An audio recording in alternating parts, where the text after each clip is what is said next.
6 na minuto na makalipas ang alas 5 ng umaga, suspendido si Presidential Anti-Organized Crime Commission spokesperson Winston Casio matapos manampal ng isang Pilipino POGO worker sa Bataan.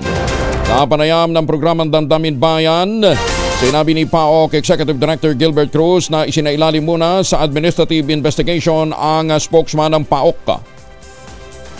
Kaya nga with that, sabi ko, isa-subject kita ng investigation. And while the investigation pa, kailangan i-relieve muna kita and I will place you administrative relief ka muna at tatanggalin kita bilang spokesperson ng PAOK habang iimbestigahan ka namin.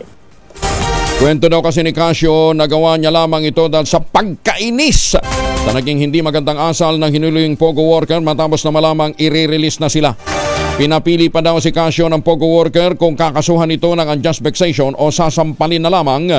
Bagay na sinagot ng biktima na sampalin na lamang siya. Ayon pa kay Cruz, pinagsabihan niya si Casio na wag ituloy na lamang ito o na dapat ay ituloy na lamang nito ang naisip na paghain ng kaso sa halip na manakit ng ibang tao. Yung mga Pilipino po kasi, nung ma-process po namin sila, i-release na po namin sila. Ngayon, nag-iiyawan po yan at merong mga iba na talaga nagmumura at yung iba po nagde-dirty finger. No?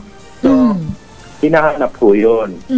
Ngayon, nung makita po yung kinausap ni Dr. Casio at sinermonan. Ngayon, yun nga, after ng sermon, umami naman daw po yung tao. Pinapili siya kasi, sabi kasi nung i-demanda siya, o okay ka ba kung ano ba ang gusto mo, i-demanda lang namin o sampalin na lang. Pero sabi ko nga, kahit sana na lang, pinailan na lang natin ang kaso, hindi mo na lang sana nasaktan.